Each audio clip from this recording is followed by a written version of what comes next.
बिस्मिल्लाहिर्रहमानिर्रहीम। अस्सलाम वालेकुम डियर स्टूडेंट्स। ऑपरेटिंग सिस्टम के कोर्स में आज हम पढ़ने जा रहे हैं चैप्टर नंबर 3, जिसमें हम प्रोसेसेस की कंप्लीट डिटेल को डिस्कस करेंगे। ऑपरेटिंग सिस्टम के कोर्स में चैप्टर 1 और चैप्टर 2 को हम ऑलरेडी डिस्कस कर चुके हैं प्रीवियस वीडियोज़ में, जिसमें हम चैप्टर 1 में ऑपरेटिंग सिस्टम के इंट्रोडक्शन को रीड कर चुके हैं, जिसमें हमने पढ़ा कि ऑपरेटिंग सिस्टम क्या काम करता है, किस तरह से जो है ऑपरेटिंग सिस्टम के अंदर यूज़र इंटरफेसेस काम करते हैं, इसके अंदर जो है वो सिस्टम कॉल्स कैसे काम करती हैं, जो कि ऑपरेटिंग सिस्टम का एक मोस्ट इम्पोर्टेंट कंपोनेंट भी है। इसके अलावा जो है सिस्टम कॉल्स क्या हैं, सिस्टम प्रोग्राम्स कौन कौन से हैं, इस तरह से लाइक दैट सिस्टम बूट है, ऑपरेटिंग सिस्टम जनरेशन है।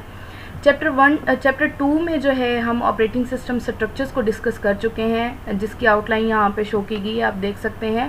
प्रीवियस वीडियोस में हम ये कंप्लीट कर चुके हैं। आज हम पढ़ेंगे जी प्रोसेसेस, चैप्टर नंबर 3 प्रोसेसेस, जिसमें हम पढ़ेंगे प्रोसेस का कॉन्सेप्ट, प्रोसेस क्या है, प्रोसेस किस तरह से क्रिएट होता है, प्रोसेस की किस तरह से वर्किंग होती है, और प्रोसेस जो है वो अपना एक कंप्लीट प्रोसेस करने के बाद किस तरह से टर्मिनेट होता है।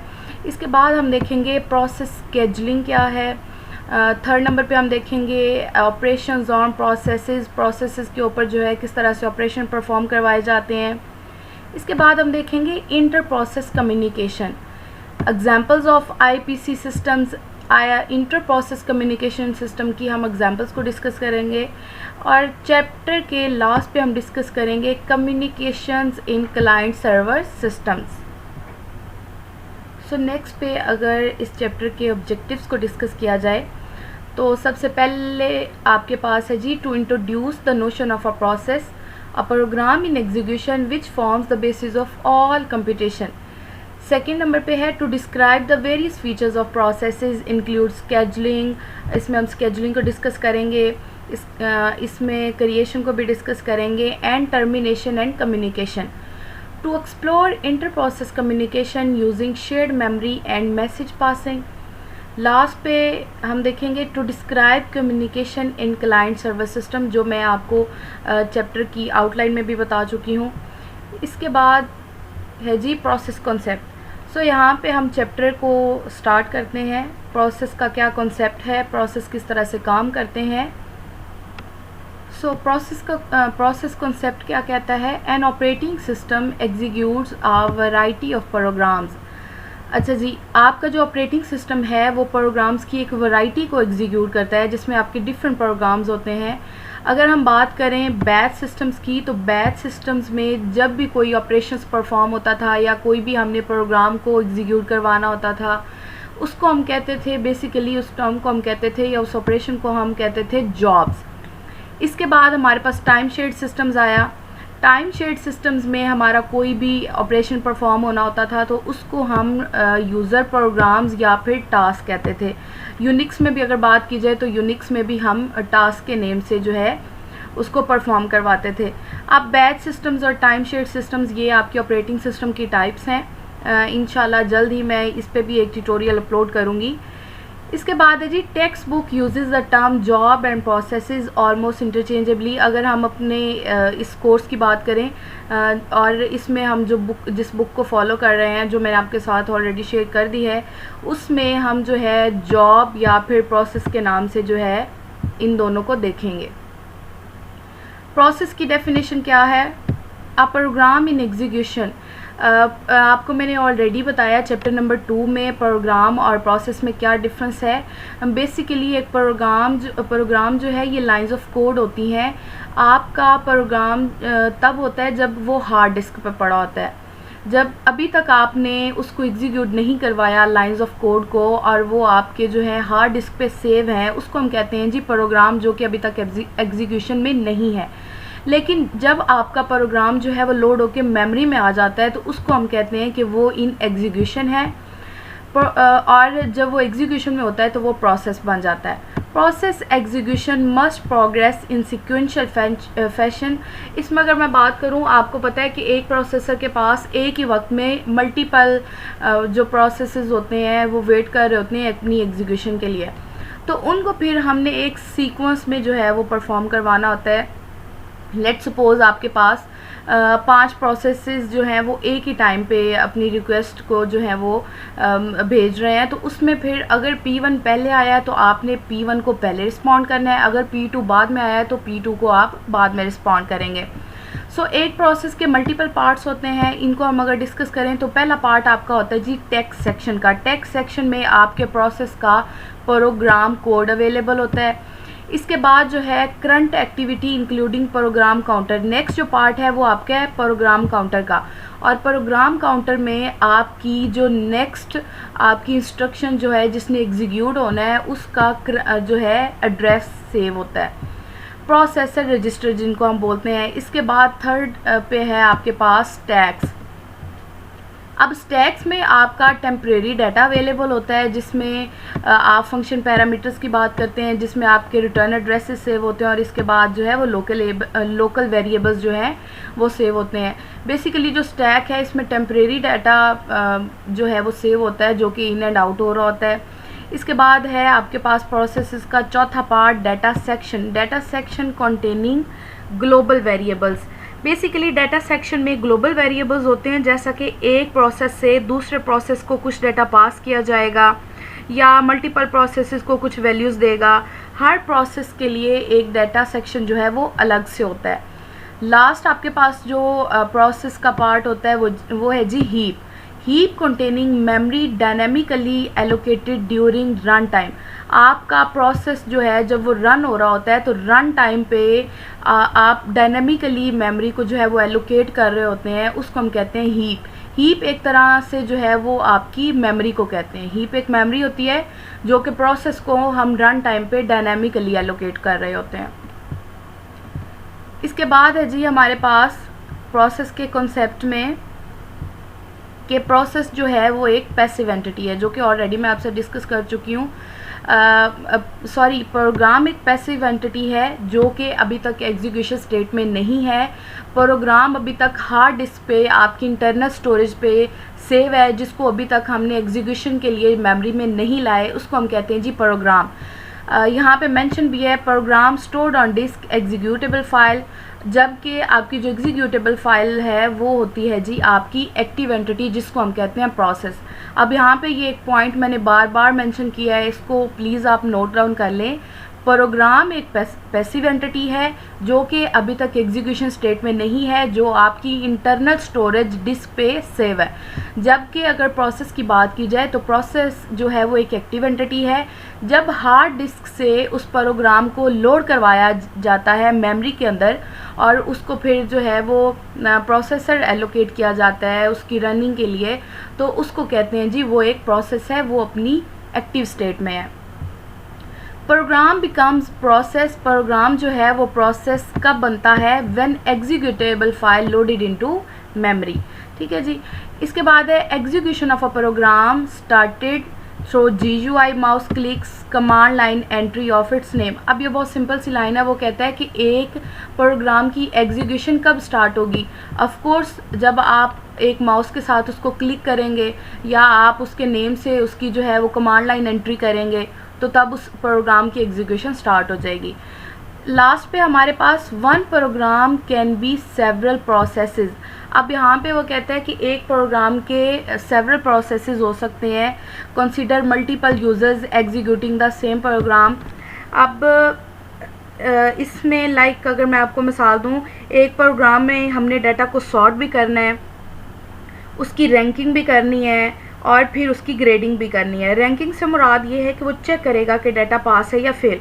तो इस सब के लिए जो है वो अलग अलग प्रोसेसेस एग्जीक्यूट होंगे। दैट इज़ वाई यहाँ पे मेंशन है कि एक प्रोग्राम के कई सारे प्रोसेस जो हैं वो हो सकते हैं। लाइक अगर एक और मिसाल को मैं यहाँ पे डिस्कस करूँ, जिस तरह से गूगल माइक्रोसॉफ्ट वाला प्रोग्राम है वो मल्टीपल ऑब्जेक्ट को ओपन करता है, मेल ओपन करता है, इस तरह से असाइनमेंट डाटा को कलेक्ट करता है। किसी वेबसाइट को आपने सर्च करना है तो उसको भी आप कर सकते हैं। जैसे हम गूगल ओपन करते हैं तो उसके अंदर हम मल्टीपल टैब्स को ओपन कर सकते हैं। तो ये इसकी एक जो है वो अच्छी मिसाल है। इसके बाद है प्रोसेस इन मेमोरी। अब यहाँ पे एक इमेज को शो किया गया है। इस जो है एक मेमोरी के अंदर प्रोसेस जो है वो किस तरह से प्लेस करता है और प्रोसेस के पार्ट्स को, प्रोसेस के जो पार्ट्स हैं वो मेमोरी में किस तरह से लाई करते हैं। हमारे पास स्टैक है, इसके बाद हीप है, डाटा है, टेक्स्ट है। ऑलरेडी जैसे मैं आपसे डिस्कस कर चुकी हूँ कि टेक्स्ट में जो है आपका कोड सेक्शन है, इस तरह से हम डाटा को देख चुके हैं। हीप की बात हमने की, और डाटा सेक्शन में मैंने आपको बताया कि इसमें जो है वो ग्लोबल वेरिएबल्स होते हैं। हीप मैंने आपको बताया ये एक मेमोरी है जो कि हम प्रोसेस को रन टाइम पे डायनामिकली एलोकेट करते हैं। ठीक है जी, ये इस तरह से जो है एक विजुअल इमेज को जो है वो शो किया गया है मेमोरी के अंदर। इसके बाद है हमारे पास प्रोसेस स्टेट्स। अब यहाँ पे हम डिस्कस करते हैं प्रोसेस स्टेट्स को। एज अ प्रोसेस एग्जीक्यूट्स, जैसे ही एक प्रोसेस एग्जीक्यूट होगा it changes it's state. The state of a process, अब यहाँ पे ये स्टेट की डेफिनेशन है, प्रोसेस की स्टेट से क्या मुराद है। The state of a process is defined in part by the current activity of that process. अब स्टेट से क्या मुराद है, एक प्रोसेस की स्टेट से क्या मुराद है कि एक प्रोसेस की जो करंट एक्टिविटी होगी वो उस प्रोसेस की स्टेट कहलाएगी। अब एक प्रोसेस की जो है वो मल्टीपल स्टेट्स हो सकती हैं, लाइक यहाँ पे मेंशन है ईच प्रोसेस में be in one of the following states. पहली जो आपके पास स्टेट है वो है जी न्यू। न्यू से क्या मुराद है, the process is being created. आपके पास जो पहली स्टेट है वो है न्यू, यहाँ पे आपका जो प्रोसेस है वो क्रिएट होता है। इसके बाद जो दूसरी स्टेट है वो है रनिंग। प्रोसेस जो है वो रनिंग स्टेट में कब होता है, इंस्ट्रक्शंस आर बीइंग एग्जीक्यूटेड। यहाँ पे आपने जब एक प्रोसेस को क्रिएट कर लिया, रनिंग में जब उसके अंदर एक प्रोग्राम के अंदर या एक प्रोसेस के अंदर जो है जितनी भी इंस्ट्रक्शंस को जो है आपने एग्जीक्यूट करवाना है, तो वो रनिंग फॉर्म में जो है, जब वो प्रोसेस एक रनिंग स्टेट में होगा तो उसके अंदर जितनी भी इंस्ट्रक्शंस होंगी वो एग्जीक्यूट होना स्टार्ट हो जाएंगी। इसके बाद जो है वो एक प्रोसेस वेटिंग स्टेट में हो सकता है। The process is waiting for some event to occur. अब वो इवेंट कौन सा हो सकता है, सच एज, यहाँ पे मैंने एग्जांपल राइट किया है, such as IO completion, input output completion का वेट कर रहा होगा, और रिसेप्शन ऑफ अ सिग्नल, या फिर किसी सिग्नल के रिसीव होने का वेट कर रहा होगा। अब जब भी एक प्रोसेस जो है वो एग्जीक्यूट होता है तो उसकी जो है वो डिफरेंट स्टेट में वो लाई करता है, जैसे new, running and waiting. Waiting में ये हो सकता है कि एक प्रोसेस जो है वो किसी इनपुट आउटपुट कंप्लीशन का वेट कर रहा है, या फिर वो किसी सिग्नल के रिसीव होने का वेट कर रहा है कि मुझे ये सिग्नल रिसीव होगा तो उसके बाद जो है मैं अपनी बाकी की एग्जीक्यूशन कंप्लीट करूँगा। इसके बाद जो चौथी स्टेट हो सकती है वो है ready. The process is waiting to be assign to a processor. अब अगर यहाँ पे मैं आपको डिटेल में बताऊँ तो सबसे पहली आपकी जो स्टेट होती है वो है न्यू। जब प्रोसेस आपका क्रिएट होता है तो रनिंग में जाने से पहले जो है वो आपकी रेडी स्टेट आती है किसी भी प्रोसेस की। जब एक प्रोसेस क्रिएट हो जाता है तो उसके बाद जो है उसको प्रोसेसर असाइन किया जाता है। प्रोसेसर असाइन करने के बाद थर्ड नंबर पे आपके पास जो स्टेट आती है वो होती है रनिंग। प्रोसेसर असाइन होने के बाद जो है वो प्रोसेस अपनी रनिंग स्टेट में जाता है। उसके बाद जो है वो वेटिंग स्टेट में जा सकता है या नहीं भी जा सकता। इसके बाद जो लास्ट पे आपके पास आती है स्टेट वो है जी टर्मिनेटेड। टर्मिनेटेड से मुराद ये है कि प्रोसेस ने अपनी जो एग्जीक्यूशन है वो सक्सेसफुली कंप्लीट कर ली है और इसके बाद जो है वो प्रोसेस टर्मिनेट हो जाता है। अब इन्हीं स्टेट्स को, इन्हीं प्रोसेस स्टेट्स को एक डायग्राम में शो किया गया है, जिसमें आपके पास सबसे पहली जो स्टेट है वो है न्यू, जहाँ पे आपका प्रोसेस क्रिएट होता है। प्रोसेस क्रिएट होने के बाद मैंने आपको बताया जो दूसरी स्टेट होती है वो है रेडी। रेडी से मुराद ये है कि जब आपके उस प्रोसेस को जो है प्रोसेसर असाइन कर दिया जाता है तो वो आपकी रेडी स्टेट में चला जाता है प्रोसेस। अब रेडी स्टेट में जाने के बाद जो है आपका प्रोसेस जो है वो रनिंग स्टेट में जाता है। मैंने प्रीवियस स्लाइड में आपको बताया रेडी के बाद जो है आपका प्रोसेस कहाँ पे जाता है, रनिंग स्टेट में। अब यहाँ पे मैं आपको बताऊँ, जब एक प्रोसेस जो है वो न्यू स्टेट में होता है तो इसको आप यूँ कह सकते हैं कि आपका जो प्रोसेस है वो हार्ड डिस्क पे सेव है। अब जब आप उसको हार्ड डिस्क से रेडी स्टेट में लाते हैं तो यहाँ पे आपका जो प्रोसेसर है वो रैम में आ चुका है। रैम मीन्स रेडी स्टेट में आपका प्रोसेस आ चुका है।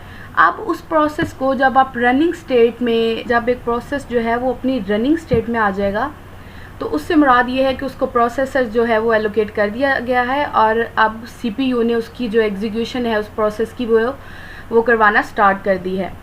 अब जब एक प्रोसेस अपनी रनिंग स्टेट में होता है तो यहाँ पे 3 तरह के जो हैं एक्शंस परफॉर्म हो सकते हैं। सबसे पहली आपकी स्टेट क्या हो सकती है कि एक प्रोसेस जो है वो उसने अपनी सक्सेसफुली एग्जीक्यूशन कंप्लीट करवाई और वो सिंपली जो है वो एग्ज़िट हो गया और प्रोसेस जो है वो आपका टर्मिनेट हो गया। अब जो सेकंड आपकी स्टेट हो सकती है वो हो सकती है कि जो प्रोसेस है वो रन हो रहा था और जो है एक इंटरप्ट जनरेट हुई जिसकी वजह से जो है वो आपके प्रोसेस को टेम्परेरी तौर पे जो है वो रेडी क्यू में भेज दिया गया और जो आपकी इंटरप्ट जनरेट हुई है उस प्रोसेस को जो है वो हमने दोबारा जो है वो रनिंग स्टेट में भेज दिया। अब इंटरप्ट का जो कॉन्सेप्ट है ये मैं आपको चैप्टर 2 में बता चुकी हूँ कि इंटरप्ट किस तरह से जनरेट होती है और फिर इसको जो है किस तरह से हैंडल किया जाता है। अब यहाँ पे अगर मैं आपको बताऊँ तो इंटरप्ट जो है इस तरह से जनरेट हुई कि कोई एक हाई प्रायोरिटी प्रोसेस आया जिसकी एग्जीक्यूशन को ऑपरेटिंग सिस्टम ने पहले परफॉर्म करवाना था। तो आपका जो पहले प्रोसेस एग्जीक्यूट हो रहा था उसको फिर जब इंटरप्ट कॉल जनरेट हुई और तो उसको हमने दोबारा रेडी क्यू में डाल दिया और जो आपका हाई प्रायोरिटी प्रोसेस था उसको सीपीयू ने पहले एग्जीक्यूट करवा दिया। जब आपकी फिर इंटरप्ट को हैंडल कर दिया जाएगा उसके बाद दोबारा से जो आपका प्रोसेस जो पहले एग्जीक्यूट हो रहा था उसको दोबारा से जो है वो रनिंग स्टेट में डाल दिया जाता है। अब जो थर्ड स्टेट आपकी यहाँ पे जनरेट हो सकती है वो हो सकती है वेटिंग स्टेट। अब वेटिंग स्टेट कब जनरेट होती है, एक प्रोसेस ने कब वेटिंग स्टेट में जाना होता है, जब उसने कोई आईओ रिक्वेस्ट या इनपुट आउटपुट ऑपरेशन परफॉर्म करवाना होता है तो तब फिर उस प्रोसेस को जो है वो हम वेटिंग स्टेट में लगा देते हैं। अब वेटिंग स्टेट में उसको जो भी काम था, उसको इनपुट आउटपुट ऑपरेशन परफॉर्म करवाना था या वो किसी सिग्नल के रिसीव होने का वेट कर रहा था, तो जब यहाँ पे उसकी जो है एग्जीक्यूशन कंप्लीट हो जाएगी तो उसको दोबारा से जो है वो रेडी क्यू में डाल दिया जाता है। फिर रेडी क्यू से जो है वो आपका स्केजुलर दोबारा से उसको रनिंग स्टेट में डाल देता है। तो ये जो है प्रोसेस स्टेट की जो है वो सिंपल सी वर्किंग थी। इसके अलावा अगर यहाँ पे मैं एक कॉन्सेप्ट आपसे शेयर करूँ तो वो है जी स्केजुलर डिस्पैच का कॉन्सेप्ट। स्केजुलर या डिस्पैच क्या होता है जी, अब मैं आपको बताऊँ, जब एक प्रोसेसर के पास मल्टीपल जो रिक्वेस्ट हैं वो at the time ready state में अवेलेबल होती हैं। अब क्या होता है कि यहाँ पे फिर जब आपके पास मल्टीपल रिक्वेस्ट सेव हैं, मल्टीपल रिक्वेस्ट वेट कर रही हैं, तो इसमें फिर कौन डिसाइड करता है कि पहले किस रिक्वेस्ट को मैं सीपीयू दूंगा, फिर मैं जो है किस रिक्वेस्ट को डील करूंगा, इसके बाद मैं किस रिक्वेस्ट को डील करूंगा, या फिर मैं किस हाई प्रायोरिटी प्रोसेस को पहले एग्जीक्यूट करूंगा, किसको मैं बाद में करवाऊंगा। तो ये सारा काम आपका कौन करता है, ये आपका स्केजुलर करता है। स्केजुलर डिसाइड करता है कि मैंने किस प्रोसेस को पहले एग्जीक्यूट करवाना है, किस प्रोसेस को मैंने बाद में एग्जीक्यूट करवाना है। तो ये सारा काम जो है वो स्केजुलर करवा रहा होता है। स्केजुलर क्या करता है, डिस्पैच करता है। लाइक अगर आपके पास प्रोसेस P1 पहले है तो P1 को भेजेगा, फिर P2 को भेजेगा। इस तरह से अगर P2 चल रहा है और कोई हाई प्रायोरिटी प्रोसेस आया है तो वो P2 को इंटरप्ट के ज़रिए दोबारा रेडी क्यू में डालेगा और पहले प्रायोरिटी प्रोसेस को जो है वो एग्जीक्यूट करवाएगा। अब यहाँ पे आप सोच रहे होंगे कि मिस कह रही हैं प्रायोरिटी प्रोसेस, तो प्रायोरिटी से क्या मुराद है। प्रायोरिटी मीन्स लाइक अगर मैं आपको रियल लाइफ एग्जांपल दूँ, हम बैंक में जाते हैं और हमने अपनी फ़ीस जमा करवानी है और बैंक में एक लंबी लाइन लगी हुई है, तो ऐसा होता है कि हम भी जाके लाइन में लग जाते हैं। अब आपने अक्सर देखा होगा कि कोई हाई प्रायोरिटी प्रोसेस जो कि सिफारिश के ज़रिए आया है या जैसे भी, तो उसको पहले जो है वो मौका दिया जाता है। अब वो 50 वाली लाइन में खड़ा नहीं होगा, वो जो है वो डायरेक्टली जाएगा और वो सबसे पहले जो है वो अपनी रिक्वेस्ट को रिस्पॉन्स करवाएगा और चला जाएगा। इसी तरह से ही ऑपरेटिंग सिस्टम में होता है। ऑपरेटिंग सिस्टम में क्या होता है, जो ऑपरेटिंग सिस्टम के फंक्शंस हैं वो मोस्ट इम्पोर्टेंट होते हैं। आपने देखा होगा यूज़र मोड और कर्नल मोड, मैंने चैप्टर 2 में आपको पढ़ाया है। तो जो यूज़र प्रोसेसेस होते हैं वो इतने इंपॉर्टेंट नहीं होते जितने कि आपके कर्नल प्रोसेसेस इंपॉर्टेंट होते हैं। तो जब आपके पास कोई कर्नल ऑपरेटिंग सिस्टम के फंक्शन की रिक्वेस्ट आई है तो वो आपके पास एक हाई प्रायोरिटी प्रोसेस है। सो आप पहले जो भी काम कर रहे हैं उसको आप इंटरप्ट के थ्रू जो है एक सिस्टम कॉल जनरेट करेंगे और उसको आप दोबारा जो है वो रेडी क्यू में डाल देंगे। जितना वो चल चुका था P2 लाइक एक P2 चल रहा है, उसकी जितनी एग्जीक्यूशन होगी है लाइक उसकी 90% एग्जीक्यूशन होगी और 90% एग्जीक्यूशन पे कोई हाई प्रायोरिटी प्रोसेस आ चुका है। अब 90% जो इसकी एग्जीक्यूशन हो चुकी है वो हम सेव करवा देते हैं और उसको रेडी क्यू में डाल देते हैं और उसके बाद जो है हम हाई प्रायोरिटी प्रोसेस को डील करते हैं। जब हाई प्रायोरिटी प्रोसेस को हम डील कर लेते हैं, वो टर्मिनेट हो जाता है, उसके बाद हम जो है आपका P2 जिसको हमने रेडी क्यू में अगेन डाला था उसको दोबारा से हम रनिंग स्टेट में लेके आते हैं। और ये सारा काम कौन कर रहा होता है? ये आपका स्केजुलर डिस्पैच कर रहा होता है।